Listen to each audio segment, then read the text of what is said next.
오늘은 왕에게 청한 예레미야라는 제목으로 말씀의 은혜를 나누겠습니다. 오늘 새벽에 시드기야의 모습을 우유부단하다 그렇게 말씀을 드렸습니다. 우유부단의 한 사람에게서 나타나는 특징은 뭐냐면 결단을 잘 내리지 못한다는 겁니다.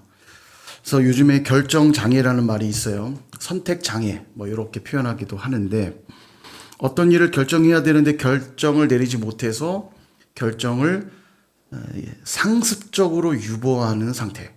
상습적이란 말을 잘 들으셔야 됩니다. 그러니까 가끔 그럴 수 있죠. 정말 고민될 때도 있는데 그게 아니라 상습적으로 그냥 늘 유보하는 상태. 그러다 보니까 또 어떤 형태로 나타나면 다른 이의 선택만을 기다리는 수동적인 상태. 내가 결정 못하니까 늘 다른 사람이 결정해 줘야 되는 거죠. 요즘 청년들은 그런 사람들을 뭐라고 부르냐면 메이비족 이렇게 부릅니다. 메이비족.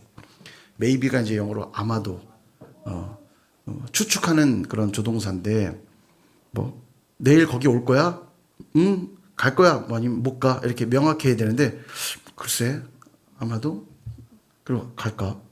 말까? 요게 이제 결정장애죠. 그러면 요즘 청년들이 유독 메이비족들이 많다고들 말합니다. 이유를 이렇게 연구를 해보니까 일단은 풍요로운 환경, 그리고 넓은 선택의 폭, 그리고 과잉 기회가 많다 보니까 뭘 골라야 될지 여러다 보니까 병적인 미룸 현상들이 많이 나타난다는 거죠. 또 개인의 자유와 권리가 많이 강화됐습니다. 그죠? 자유롭게 선택할 수 있는 기회가 많아진 만큼 개인의 책임도 강화하다 보니까 실패에 대한 두려움 때문에 자꾸 부모에게 의존하는 이런 모습들도 많이 나타난다는 거죠. 그러니까 실패에도 과감하게 도전해야 되는데 잘 못 그런다는 거예요. 실패에 대한 두려움 때문에. 또 세상의 빠른 변화, 디지털 시대의 속도가 얼마나 빠릅니까? 옛날에는 10년이면 강산도 변한다 이랬는데 요즘은 이제 1년이면 강산이 변하는 것 같아요. 얼마나 빠른지 변화가. 그러다 보니까 깊은 지식을 탐구할 만한 여유가 부족하다 보니까 자꾸 뭐를 의존하냐면 SNS나 위키 같은 것에 자꾸 의존하는 거죠. 그죠? 여러분 뭐 궁금하면 젊은이들은 곧바로 네이버 같은 데 바로 물어봅니다. 깊이 탐구하고 고민하고 생각할 여력이 없어요. 그냥 바로바로 SNS 확인해서 확인을 하죠. 그러다 보니까 자꾸 이제 결정장애가 생긴다라는 겁니다. 이 결정장애가 한국인들에게 유독 더 심하지 않나 싶기도 해요. 식당에 가면 음식을 주로 뭘 고르세요, 여러분? 여러분이 주로 고르시는 음식 있죠? 뭐죠? 아무거나 주세요. 아무거나 먹을게요. 그죠? 이게 이제 결정장애입니다. 뭘 먹어야 될지. 김치찌개요? 된장찌개요? 명확히 해야 되는데 글쎄요, 뭐 다 좋다고. 제가 잘 그래요. 저도 음식을 잘 못 골라요. 근데 이제 음식을 잘 못 고르는 이유는 결정장애적인 요소보다 저는 다 좋아해서 저것도 먹고 싶고 저것도 먹고 싶고 다 좋아해서 그래서 뭐 그것도 결정장애라면 결정장애겠네요. 아무튼 한국인들이 좀 수동적인 태도가 많다 보니까 적극적이기보단 수동적이다 보니까 모여서 우리 뭐 할까요? 그러면 다들 입 다물고 눈치만 살살 보면서 못하죠. 우리가 좀 그런 수동적 태도가 많은 것 같습니다. 여하튼 우유부단, 이 우유부단은 뭐냐면 상습적 유보 상태. 여기 상습이라는 말이 중요합니다. 상습적 유보 상태 내지는 수동적 태도. 이게 이제 우유부단이에요. 풀어서 좀 설명을 드리면 그냥 살았던 대로 사는 상태. 좋은 게 좋은 거야. 어쩌면 이 상태가 이제 우유부단입니다. 시키지 않으면 절대 하지 않는 수동적 상태. 좀 갈궈야만 발로 걷어차고 그리고 협박해야만 움직이는 상태. 이게 우유부단이에요. 그러니까 우리가 영적인 우유부단 상태에 있으면 절대로 순종하지 않게 되겠죠. 왜냐하면 하나님께 순종하려면 먼저 내 안에 결단하는 일이 필요한데 그냥 자기 습성 따라 살다 보니까 말씀을 들어도 결정을 상습적으로 유보하게 되죠. 모르겠다. 그죠? 여러분 아닌 것처럼 앉아 계시지만 보세요. 자, 손 들면 좀 그럴 수 있으니까 마음속으로 손 들어보세요. 나는 다이어트가 필요하다 손 들어보세요. 담대하게 드신 분도 있고 아마 마음으로만 드신 분도 있을 텐데 제가 보기엔 10분 중에 9.5분은 손을 드셨을 거예요. 매년 난 올해 다이어트 할 거야 라고 다짐하거든요. 이 다이어트는 희한한 게요. 50kg, 40kg이신 분들도 나는 다이어트가 필요해라고 말해요. 이 사람의 어떤 스트레스가 있나 봐요. 근데요, 매번 다이어트는 언젠간 할 일이죠? 그죠? 그게 상습적 유보 상태예요. 이게 우유부단입니다. 필요한 거 아는데, 난 이게 다이어트가 필요한 거 아는데 일단은 유보시키는 거죠. 지금 하기 싫으니까. 그러니까 내 습성 따라 살아야 되는데 하나님이 자꾸 이걸 하래요. 난 이게 편한데. 난 자꾸 자고 싶은데 일어나 기도하래요. 그럼 어떻게 해요? 일어나 기도하는 결단을 내려야 되는데 자는 게 더 좋잖아요. 그러니까 상습적으로 기도를 다음으로 유보하는 거죠. 이게 우유부단입니다. 그러니까 당연히 벼랑 끝에 내몰리기 전에는 행동하지 않는 수동적 상태에 있게 돼요. 아니면 아주 귀찮을 정도로 잔소리해야 마지못해 하는 상태가 돼버리는 겁니다. 이 우유부단이요. 그래서 내가 영적인 우유부단 상태에 있지 않는가 잘 돌아보셔야 됩니다. 왜 그러냐면 우유부단을 우리는 어떤 스타일이나 기질 정도로 이해하시는 분들이 있습니다. 내가 스타일이 원래 좀 우유부단해요. 아닙니다, 여러분. 이 스타일의 문제가 아니에요. 새벽에도 말씀드렸지만 내 스타일이 원래 우유부단해서 소변 대변 마려워도 가끔 귀찮아서 그냥 바지에 지려버립니다. 계세요? 없죠? 예, 아주 쏜살같이 달려가죠. 그 뭐 급해 죽겠는데 버스에서 나는 우유부단해서 기사 아저씨한테 세워달라고 도저히 말을 못하겠어. 그냥 바지에 계세요? 잠깐만 세워주세요. 잠깐만 세워주세요. 그냥 길이라도 달려갈걸요? 그죠? 우유부단은 스타일 아닙니다, 여러분. 합리화하지 마십시오. 우유부단은 스타일이 아니에요. 예, 그래서 이거를 잘 살펴보셔야 됩니다. 오늘 본문의 내용이 이렇습니다. 11절. 갈대아인의 군대가 바로의 군대를 두려워하여 예루살렘에서 떠나매. 이거 제가 여러 번 배경 설명을 드렸는데 바벨론이 예루살렘 주변까지 치고 올라와서 지금 둘러싸고 있는 상태인데 바로의 군대, 애굽 군대죠. 이집트의 군대가 도와주러 올라온다는 소식을 듣고는 그러면 쌍방으로 공격당할 거 아닙니까? 바벨론은. 그러니까 철수해서 애굽과 싸우러 가는 거예요. 예루살렘에서 떠나는 장면을 보는 거죠. 지금처럼 뭐 방송이 중계되는 것도 아니고 하니까 남유다 입장에서 보면 드디어 위협이 사라지고 있다. 이제 애굽이 올라오니까 우리가 곧 승리하겠구나. 이런 생각도 들었을 겁니다. 그래서 당시 시드기야 주변에는 대부분 친애굽 정책을 펼치는 사람이 훨씬 많았어요. 거짓 선지자들도 뭐라고 했냐면 바벨론에 의해 우리는 망할 리가 없다. 여러분, 이들이 하나님 말씀을 들은 것도 아닌데 왜 이걸 담대하게 말할 수 있었을까요?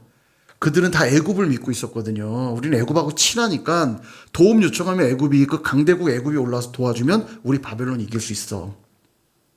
그러니까 그런 메시지를 계속 한 거예요. 친애굽파들이 많았습니다. 그러나 예레미야는 무슨 예언을 했냐면 바벨론에 의해 멸망당할 것이다.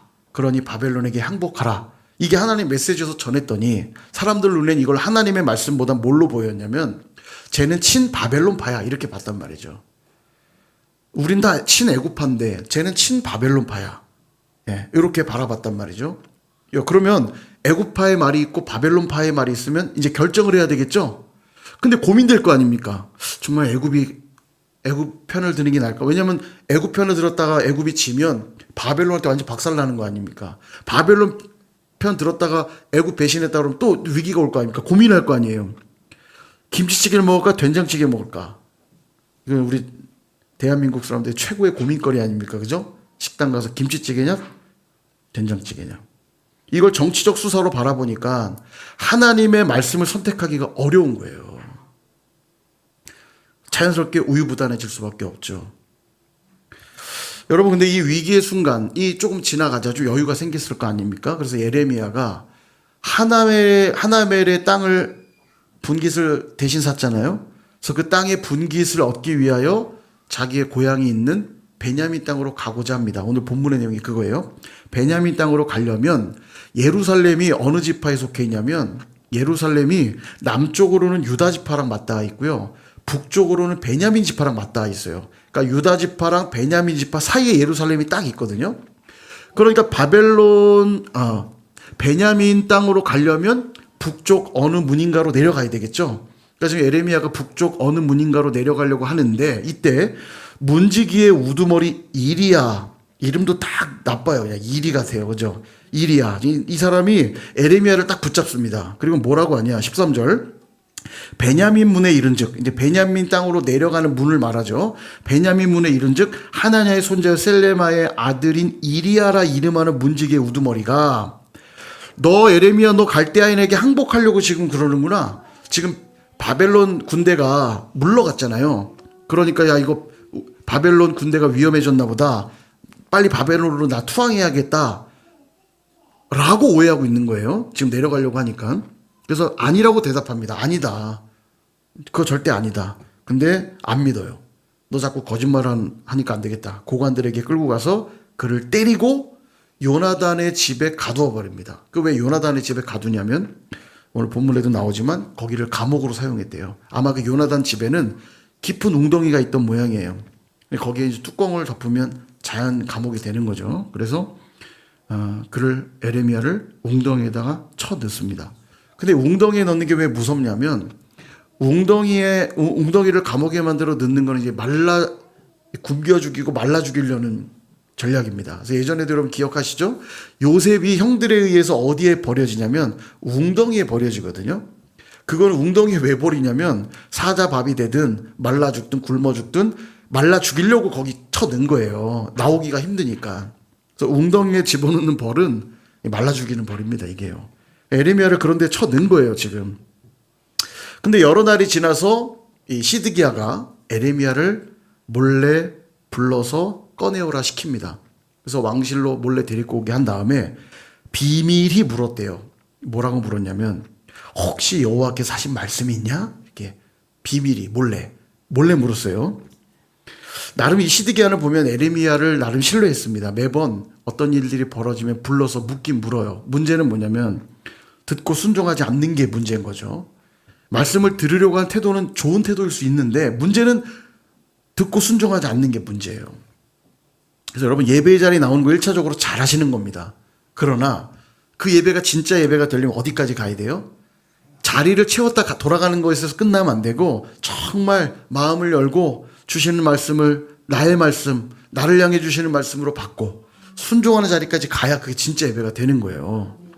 근데 여러분 비밀이 왜 물었을까요? 왕이 뭐가 문제가 된다고 예레미야한테 몰래 물어봤냔 말이죠. 비밀이 물은 이유는 주변에 있는 친애굽파 사람들의 눈치를 봤다는 얘기입니다. 이게요. 아니 왕이 남유다 하나님을 섬기는 남유다의 왕이 선지자에게 하나님 말씀이 무엇이냐 묻는데 왜 몰래 물어보냐고요. 이게 지금 주변에 널려있는 애굽파 사람들을 눈치를 봤다는 얘기입니다. 근데 여러분 지금 위기의 상황인데 고민할 게 뭐가 있어요? 하나님을 자연스럽게 당연히 택해야죠. 그래서 새벽에도 말씀드렸듯이 우리는 친애굽파가 돼서도 안 되고요. 친바벨론파가 돼서도 안 되고요. 친구 따라 강남 간다고 보면요. 친구가 나 오늘 귀찮아 예배 안 들래 그럼 몰라 그럼 나도 안 가. 이게 뭡니까 이게요. 예? 기도도 안 되고 나는 기도 좀 당분간 쉴래. 몰라 나도 그럼 기도 안 해. 여러분 우리가 이런 관계가 되면 안 돼요. 친애굽파 친바벨론파도 아닙니다. 우리는 파도 없지만 굳이 파가 되려면 무슨 파 돼야 돼요? 우리 친하나님파 돼야죠. 하나님파. 이도저도 아니고 우리는 하나님 말씀을 늘 선택해야죠. 기도하라 하시면 기도하고 예배하라 하시면 예배하고 쟤는 안 드리고 쟤는 안 드리고 쟤도 안 드려도 나는 드려야죠. 왜냐하면 나는 하나님 파니까. 그죠? 근데 예레미야가 하나님 말씀을 전해줘요. 예, 주신 말씀이 있습니다. 이게 뭐냐? 바벨론의 왕의 손에 당신이 넘겨질 겁니다. 듣고 싶지 않은 얘기를 또 해요. 사실은 좀 기대한 거죠. 바벨론 군대가 물러갔으니 이제 왕은 살았습니다. 애굽이 도와줄 겁니다. 바벨론에게 망하지 않을 거니까 걱정하지 마십시오. 이런 메시지를 기대했는데 돌아온 메시지는 여전히 바벨론에 의해 망할 겁니다. 당신은 그들에게 잡힐 겁니다. 얘기를 해요. 여러분 여기서도 예레미야와 시드기야가 비교가 됩니다. 시드기야는 여전히 우유부단해서 하나님 말씀을 놓고 주변 사람들을 놓고 눈치 보면서 지금 갈등하고 있어요. 비밀이 물었다는 것 자체가요. 지금 그는 이걸 정치적 수사 속에 그러니까 매번 말씀의 선택이 안 되는 거예요. 이 상황들을 놓고 계속 재보니까. 그러나 반대로 예레미야는 지금 자기 목숨이 날아갈 수도 있지 않습니까? 웅덩이에도 갇혔죠. 왕 앞에 섰는데 왕이 이거 열받으면 여호야긴 보세요. 막 두루마리 다 불태우고 잡아와라. 내가 죽여버리겠다. 막 이러는 왕도 있었는데 여기서 혹시 시드기야가 그냥 배알이 꼬이면은 죽을 수도 있는데 에레미야는 담대히 하나님 말씀을 증거하죠. 끝까지 말씀을 붙듭니다. 에레미야는. 그리고 나서 에레미야가 왕에게 한 가지 청을 하는데 내가 무엇 잘못했다고 나를 도대체 감옥에 가두는 겁니까? 그러면서 뭘 청하냐면 나를 요나단의 집에 보내지 말아 주십시오. 이렇게 청해요. 왜냐하면 거기에 가면 또 웅덩이에 쳐넣을 거 아닙니까? 그러면 웅덩이에 들어가는 건 말라 죽이는 거라고 그랬잖아요. 이 사람들이 지금 죽이려고 그러는 거거든요. 에레미야를요. 왜냐하면 친 바벨론파니까. 이놈 자꾸 이상한 소리 하거든요. 애굽의 심기라도 건드리면 안 되니까 죽여야 돼요. 이 사람은. 그러니까 그들이 나를 죽이려 하니 요나단의 집으로 다시 보내지 말아 주십시오. 근데 시드기야가 청을 들어줘요. 여러분 에레미야 잘못한 게 있나요? 없나요? 없죠. 그러면 사실은 풀어줘야 맞죠. 잘못이 없으니까 풀어줘야 되잖아요. 근데 시드기야는 그를 또 다른 감옥에 가둡니다. 다행히도 요나단의 집으로는 안 보내고 왕실 근위대 시위대의 뜰에 갇혔다고 우리 이미 앞에서 본 내용이죠. 시위대의 뜰에 가둬두는데 거기는 왕실 근위대들이 관리하는 감옥이에요. 왕실 근위대 관리하는 감옥에다가 넣어놓고는 매일 떡을 하나씩 넣어줘라. 죽지 않을 만큼 먹이란 얘기죠.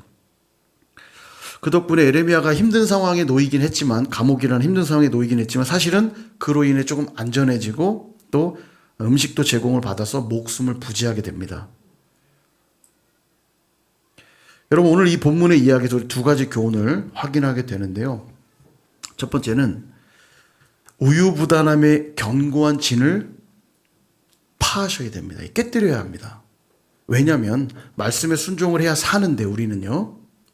말씀에 순종하지 못하게 하는 게 이 우유부단함이라고 말씀을 드렸죠. 이걸 깨뜨려야 돼요. 우유부단함을 극복하기 위해서는 어떻게 해야 되는가?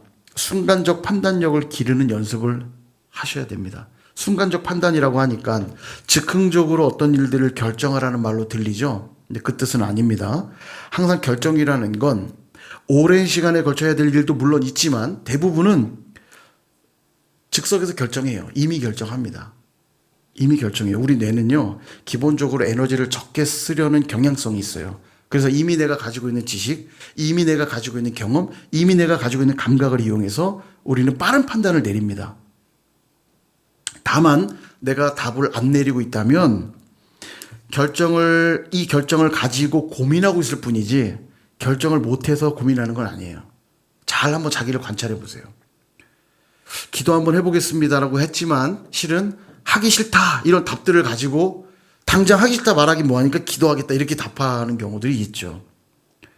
그럼 빠른 결정한 거니까 우유부단한 거랑은 무관한 거 아닙니까? 라고 생각할 수 있지만 그렇지 않습니다. 문제는 뭐냐면 뭐가 됐든 결정을 빨리 하면 되는 문제가 아니라 하나님 말씀에 합당하게 결정하느냐가 중요하다는 거예요. 근데 왜 말씀대로 결정하지 않죠? 이미 내가 가진 생각, 이미 내가 가진 지식, 이미 내가 가진 가치관, 이미 내가 가지고 있는 패턴들을 가지고 결정하다 보니까 하나님 말씀이 내게 딱 주어졌는데도 결정할 수가 없는 거예요. 우유부단해지는 거죠. 이거 하려면 나 잠 못 자는데, 이거 하면 나 너무 피곤해지는데, 이거 하면 나 돈 써야 되는데, 이거 하면 짜증나는데, 그러니까 고민하다가 거부해버리게 된단 말이에요. 상습적으로 자꾸 유보시킨단 말이에요. 아무리 말씀을 들어도 여전히 결정은 뭘로 내리냐면 내가 기존에 가졌던 지식, 기존에 내가 했던 생각, 기존에 내가 했던 가치관, 기존에 내가 가졌던 패턴을 가지고 그냥 결정하니까 매 순간 말씀을 수없이 일주일에 우리 월요일과 토요일 빼면 일주일에 5번은 새벽 말씀을 듣죠. 수요일 말씀 나누죠. 금요일날 이렇게 말씀 듣죠. 주일날도 말씀을 듣고 우리 일주일 동안 얼마나 많은 말씀을 듣는지 아십니까? 개인적인 묵상 외에도 말씀을 참 많이 들어요. 그죠? 1년이면 몇 편이나 들을 것 같습니까, 여러분? 나중에 여러분 제가 설교를 정리해 놓은 폴더를 보시면 깜짝 놀랄 겁니다. 설교 폴더가 어마어마합니다. 거기 다 저장해 두기 때문에 어마어마해요. 얼마나 많은 설교를 하는지 우리가 생각보다 상당히 많은 말씀을 듣거든요. 그럼 우리가 은혜 충만해야 되지 않습니까? 막 우리의 신앙이 굉장히 성숙해서 막 하나님 영광을 막 드러내는 그런 멋진 신자로 빚어져 있어야 되는 거 아닙니까? 근데 잘 안 변해 있죠. 왜 그럴까요? 이 우유부단함 때문입니다. 오늘도 내가 사는 패턴대로 사는 게 편한데 자꾸 하나님은 자꾸 뭘 요구해요. 뭐 해라, 뭐 해라. 자꾸 말씀해요. 그러면 그 말씀 따라 사는 게 훈련이 돼 있으면 따라 살면 되는데 이게 훈련이 안 돼 있으면 그걸 결정하기가 너무 어렵거든요.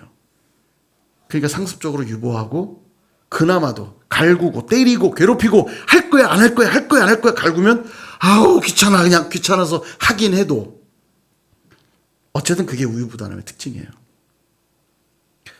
그래서 제가 오늘 여기에 우유부단함 뒤에다가 하나를 더 붙인 겁니다. 견고한 진이라는 표현을 붙인 거예요. 대부분 몸에 상당히 배인 습관을 쫓아 그냥 살기 때문에 사람으로서 익숙함을 벗어나는 걸 싫어합니다. 그냥 사는 스타일대로 사는 게 편하지 자꾸 뭔가 스타일을 바꾸는 거 되게 힘들거든요. 근데 그게 하나님이 기뻐하는 습관으로 들어있으면 괜찮은데 그나마 그게 아니면 하나님이 자꾸 내게 요구하는 게 너무 불편하고 힘들어요. 그래서 견고한 진과 같아요. 진지가 이게 별거 아닌 것 같지만 전쟁터에 거기 들어가 숨어 있어야 총알 안 맞고 안전한 겁니다. 진지가 중요해요. 그러니까 뭔가 우리가 그런 진지 안에 들어가 산단 말이에요. 나를 보호하겠다고. 여러분 피아노를 많이 쳐서 훈련된 사람은요. 우리 이제 박성호 집사님도 반주를 상당히 잘하시는데 제가 즉석에서 우리 찬양 한 곡 부를게요. 그리고 제가 악보 없는데 노래를 시키면 반주가 될까요? 안 될까요? 어떻게 생각하세요? 테스트 한번 해볼까요? 한번 되나 안 되나 해볼까요? 예, 한 명의 동의가 있었기 때문에 테스트를 해보고 싶네요. 근데 이제 제가 아는 바로는 됩니다. 예, 음악 감각이 상당히 좋고 분명히 될 거예요. 모르는 노래가 아닌 이상은 아는 노래라면 반주 좀 해달라고 그러면 반주가 될 거예요. 즉흥적인 반주 요구가 된다는 건 뭐 즉흥적으로 필이 꽂혀서 되는 겁니까? 평소에 그 부분이 충분히 연습이 되어 있고 이해가 있기 때문에 되는 거예요. 제가 아까 어떤 결정은 순간적인 판단이 중요하다고 그랬죠. 근데 순간적인 판단이 가능해지려면 평소에 무던히 훈련되고 연습돼 있어만 됩니다. 많이 피아노를 쳐보고 악보를 보고 훈련된 사람만 악보가 없이도 또 즉석에서 요구되는 요구에도 반주가 가능해지는 것처럼 우리가 늘 하나님 말씀에 순종해야 되는 상황들 속에 반복적으로 그 부분들이 훈련되고 연습이 되어야만 그때그때 요구되는 어떤 결정의 순간 때 하나님의 뜻이 요구되는 순간 때 바른 판단력이 작동을 하는 거예요. 그러니까 바로바로 결단하고 지금 내가 이럴 때가 아니지. 문제가 생겨도 하나님이 무엇을 기뻐하는지 빨리 판단하고 돌이키고 회복하고 이 회복 탄력성도 좋아지는 거죠. 근데 그냥 된다는 건 아니에요. 평소에 이 부분들이 훈련되어 있어야 되고 근데 이게 안 돼 있으니까 어떤 일이 벌어지냐. 끊임없이 말씀을 읽고 끊임없이 말씀을 듣는 것 같은데도 계속 말씀에 순종하는 삶에 대해서는 습관적 유보 내지는 수동적 태도로 일관하는 겁니다. 끊임없이 갈고야만 되는 상태는 우유부단함 때문이에요. 그래서 여러분 실질적인 연습이 자꾸 돼야 됩니다. 말씀에 순종하는 훈련이 계속 필요하고요. 기도의 훈련이 계속 필요하고요. 인격과 성품의 훈련이 계속 필요해요.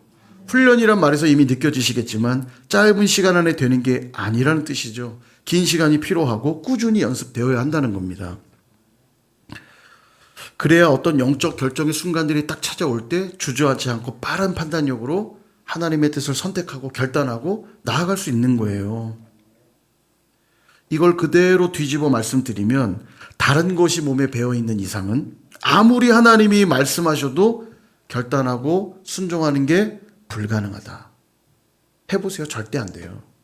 아니 내가 열심히 치겠다는 뜨거운 열정만으로 반주가 됩니까? 연습을 한 번도 한 적이 없는데 난 정말 뜨겁게 피아노 칠 거라고 정말 잘해볼 거라고 결단한다고 됩니까? 안 된다니까요. 이게요. 그건 뜨거운 열정으로 되는 게 아니라 끊임없이 훈련되고 준비되어 있어야 언제라도 즉석에서라도 반주가 가능해지는 거예요. 그러니까 매 순간 주님과 동행한다는 이 경험을 할 수가 없는 거예요. 주님이 안 동행해서가 아니라 주님이 동행한다는 걸 깨닫지를 못해요. 운동을 전혀 안 하던 사람이 큰 맘 먹고 제대로 운동하면 어떤 일이 벌어져요? 갑자기 보디빌더가 딱 바디빌더가 돼요? 알이 배겨가지고 다음날 걷지도 못하고 물건도 못 들어요. 막 바들바들 떨려가지고. 체육대회 끝나고 나면 다들 일주일간 몸살 나시죠? 왜 그렇죠? 운동을 전혀 안 하다 해서 그렇습니다. 그러면 내가 운동이 굉장히 필요하구나 이렇게 생각해야 되는데 대부분 뭐라고 하시냐면 나 다시는 체육대회 안 해. 이게 우리라니까요, 여러분. 우리가 웃지만 실제로 우리가 그렇게 반응해요. 힘들면 내가 훈련이 더 필요하구나로 받아들이는 게 아니라 나 이거 하지 말아야겠다 이렇게 생각해요. 새벽에 일어나 기도 한 번 했더니 너무 피곤해. 기도하면 안 되겠다. 내가 계속 좀 일찍 자면서 생활 패턴을 좀 바꿔야겠구나. 이렇게 해서 뭔가 기도가 되는 쪽에 결단들을 해야 되는데 이 훈련이 너무 안 돼 있다 보니까 나는 체질이 아니야. 기도 체질도 아니고 말씀 무슨 내용인지 하나도 모르겠어. 모르면 계속 읽어서 이해될 때까지 읽고 모르면 목사님 찾아서 묻고 하면서도 제가 한번 말씀드렸죠. 캠퍼스 할 건데 한 친구가 무슨 질문이 있습니다. 질문해도 돼요? 된다. 그랬더니 핸드폰을 딱 꺼내요. 그랬더니 첫 번째는요. 막 적어서 얼마나 많이 적어왔는지 밥을 먹을 수가 없는 거예요. 식사 시간에 묻는데 이제 어지간히 그만하면 안 되겠냐. 아직 좀 더 남았다. 근데 너무 이쁘더라고요. 뭐라도 더 하나 더 물어보려고 하나 더 만났을 때 야, 너 교회 목사님 안 계시냐? 계신대요. 나한테 왜 근데 나한테 물어봐. 그랬더니 저한테 물어보고 싶대요. 너무 이쁘더라고요. 그래 오늘 다 하고 가자. 했는데 모르면 물어보고 그래서 알려고 하고 자꾸 그런 훈련들에 이걸 우리는 경건 훈련이라고 부릅니다. 경건 훈련이 돼야만 그것이 익숙해져야만 매 순간 하나님의 뜻을 선택하는 게 어렵지가 않아요. 근데 그렇지 않으면 힘듭니다. 여러분 무엇인가 익숙한 게 반복되면 그게 몸에 배죠. 이것이 견고한 진이 돼버려요. 경건한 삶이 견고한 진이 되면 안전한데 불경건한 삶이 견고한 진이 돼버리면 심각해집니다. 쉽게 벗겨지지가 않아요. 너무 견고하게 탁 쳐지기 때문에. 그러다 보니까 큰 맘 먹고 기도 한번 해보고 말씀 묵상 한번 해봐도 잘 안 되니까 어떻게 하냐면 그냥 다시 살던 대로 그냥 살아요.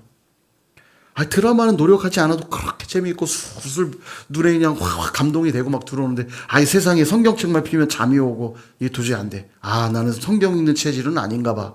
덮고 오늘도 드라마로 은혜 받아야겠다. 여러분 이렇게 가면 안 된다고 얘기해요. 그냥 살던 대로 가버려요. 드라마 보는 게 당연히 편하죠. 근데 알백인 상태에서 내가 다시는 알백에서 운동을 이제 안 할 거야가 아니라 알백인 상태에서 꾸준히 오히려 운동을 더 하면요. 알도 풀릴 뿐더러 근육이 붙기 시작합니다. 제가 군대 얘기했잖아요. 부대장이 나와서 너희들의 속옷 빠진 정신을 다 모조리 뽑아버리겠다. 팔굽혀펴기 1000번. 1000번을 시키겠어 했는데 진짜 시키더라고요. 이게 팔이 진짜요. 안 하던 1000개를 해본 적이 있어야죠. 물론 한 300개 지나서부터 팔은 이미 안 내려간 상태가 되고요. 그냥 엉덩이만 내려갔다 올라갔다 내려갔다. 이게 팔이 내려갈 수가 없어요. 근데 어쨌든 입으로는 1000개까지는 하긴 했어요. 그러니까 그날 저녁을요. 숟가락이 안 올라가요. 이게 막 숟가락이 안 올라가요. 밥을 잘 못 먹었어요. 첫날. 둘째 날 나갔는데 너희들의 썩어 빠진 정신을 모조리 1000번. 오늘도 시킬 거 뻔하잖아요. 이미 뭐 한 100개의 순간부터 팔은 이미 망가진 상태고 엉덩이만 내려가면서 또 입으로 1000번을 했어요. 둘째 날 저녁은 아예 너덜너덜해. 팔이 말을 안 들어요. 셋째 날 너희들의 썩어 빠진 셋째 날 또 하는데 농담이 아니고 진짜 다 돼요. 하나 둘 셋 1000개를 했어요. 여기가요 팔뚝이 3일 만에 단단해지고 팔이 안 떨려. 이게 진짜로 해보셔야 아는데 거짓말이 아니에요. 진짜로. 이래서 군대가 안 되면 되게 하라 이렇게 말하는구나. 진짜 밥을 못 먹었거든요. 팔이 너무 후들거려서. 근데 3일 딱 하니까 알배김도 사라지고요. 몸이 좋아지더라고요. 여러분 견고한 진을 쳤는데 만약 그 견고한 진이 하나님을 대적하는 진이라면 이건 진짜 치명적인 겁니다. 하나님으로부터 은혜 받는 자리로 나아갈 수 없다는 뜻이에요. 하나님이 우리를 아무리 도와주려고 해도 그분을 향해 진을 치고 있는 한은 도움을 절대 입을 수 없다는 겁니다. 근데 더 큰 문제는 뭐냐면 이 견고한 진을 쳐놓고는 우리는 이걸 신앙이라고 착각한다는 거예요. 이게 문제입니다. 그게 신앙인 줄 알고 그걸 붙들고 사는 이들이 적지 않다는 거예요. 하나님이 이 견고한 진 너머로 보이니까 마치 이 견고한 진이 하나님에 관한 것이라고 착각하며 그냥 사는 거예요. 종교라는 이름으로, 열심이라는 이름으로, 헌신이라는 이름으로 받은 직분을 가지고 하나님이 내게 무엇을 말씀하시고 그분의 뜻이 무엇인지는 관심도 없이 내가 경험했고 내가 알고 있는 종교의 내용, 열심의 내용, 헌신의 내용, 직분 받은 것 이런 것들을 가지고 그냥 견고한 진을 딱 세워놓고는 하나님을 대적하는 어리석은 일들이 있더라는 거죠. 이 범주가 다 우유부단에 들어있는 겁니다. 이 견고한 진을 깨고 싶지가 않아요. 그러니 아무리 말씀을 읽고 아무리 말씀을 듣고 아무리 기도를 해도 여전히 난 어떻게 살아요? 나의 패턴대로 내 방식대로 그냥 살아요. 솔직히 성경에서 끊임없이 입을 조심하라. 서로 사랑하라. 여러분 이거 다 알잖아요. 성경 안 읽어도 이 정도도 다 아시죠? 근데 그렇게 사십니까? 안 사십니까? 여전히 우리 입은 부정적이죠. 사랑은 무슨 사랑? 다 왼수야, 다 왼수. 그죠? 그게 편하거든요. 그게 훨씬 편하죠. 미워하는 게 훨씬 편하지 그 미운 사람을 사랑하기 위해 몸부림치는 건 많이 힘들거든요. 그러니까 그냥 상대하지 말고 살자. 상대 안 하면 사랑하는 거라고 스스로 착각하는지 모르겠지만 그냥 말씀 따라 살아가는 삶을 유보시켜 버리는 겁니다. 불편하니까. 그냥 그게 편하잖아요.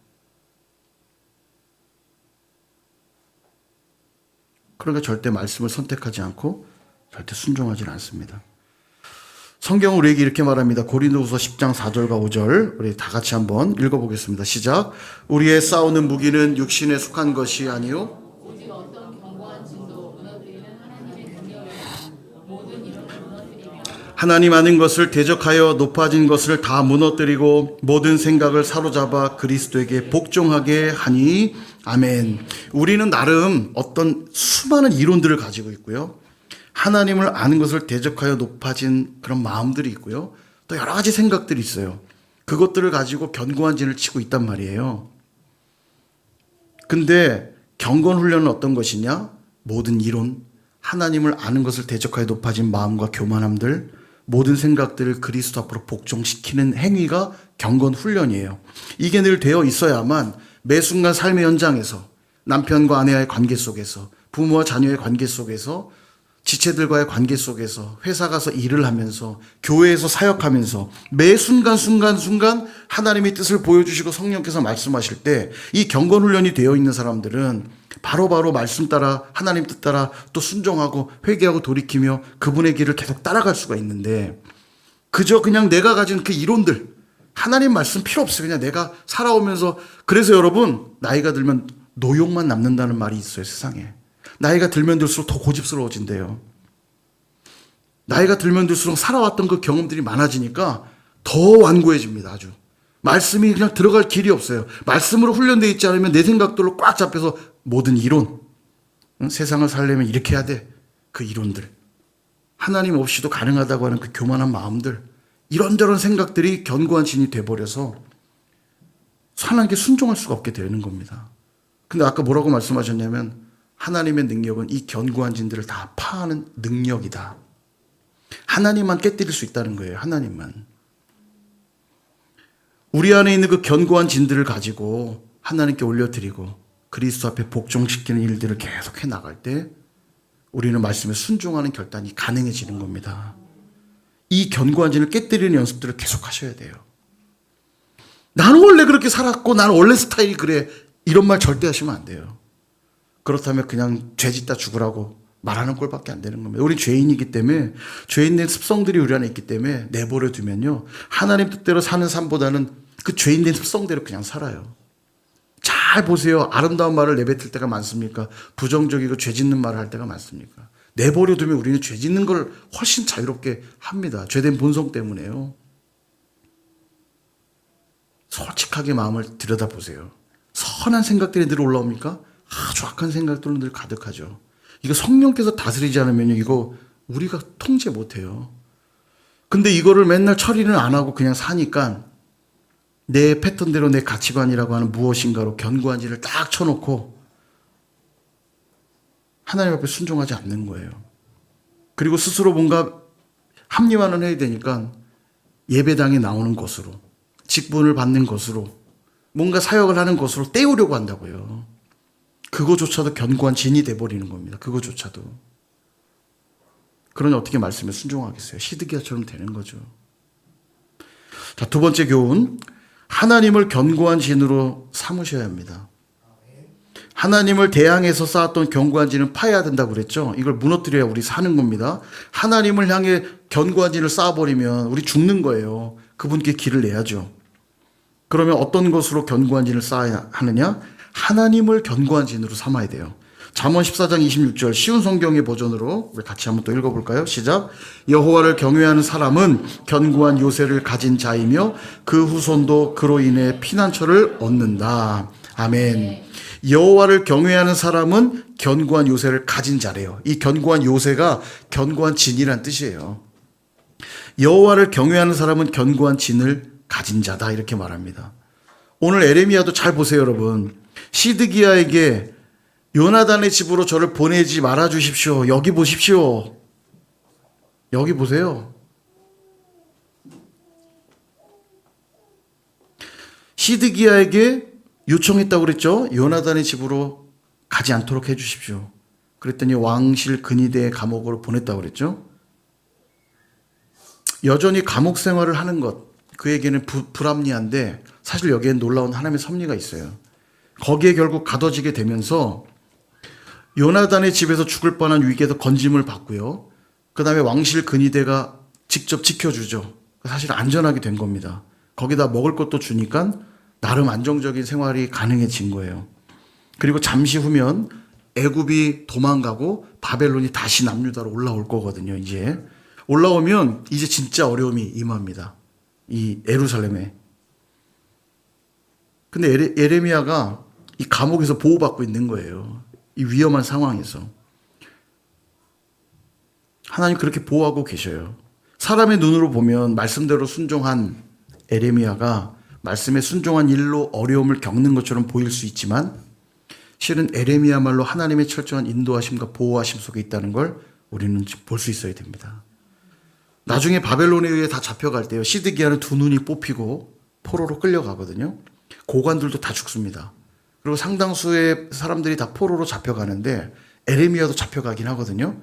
이 왕실 근위대 감옥에 있으니까 뭐 같이 잡혀가죠. 근데 잠시 후에 그를 풀어줍니다. 돌아가도록. 여러분 에레미야 한번 풀려난다는 걸 잘 보셔야 돼요. 그렇습니다. 여러분 우리 안에 하나님을 대적하게 만드는 이 견고한 진들, 모든 이론, 하나님 아는 걸 대적하는 교만한 마음들, 모든 생각들, 이 견고한 진들은 다 무너뜨려야 돼요. 그런데 그것들이 날 지켜준다고 생각하니까 자꾸 그것들을 붙잡고 고집합니다. 그러니까 말씀에 순종할 수가 없어요. 말씀이 끊임없이 내게 들려도 자꾸 유보시켜요. 왜냐하면 나를 보호한다고 생각한 견고한 진을 무너뜨리고 그 말씀 따라 살면 나 망할 것 같거든요. 근데 아닙니다. 하나님 능력을 의지하여서 이러한 진들은 다 파야 된다라는 겁니다. 종교 생활로 길들여진 습관들, 세상을 살면서 세상 가치관으로 무장된 지식과 경험들, 여러분 이런 견고한 진들은 다 말씀으로 다 파야 돼요. 말씀의 순종함으로 깨뜨려야 합니다. 그럴 때 그 말씀이야말로 나를 가장 안전하게 해주는 견고한 진이 될 것이고 그 말씀이 우리를 지켜줄 것이고 우리를 평안하게 해주실 줄 믿습니다. 그렇게 살아가시는 저와 여러분 다 되시기를 주님의 이름으로 축원합니다.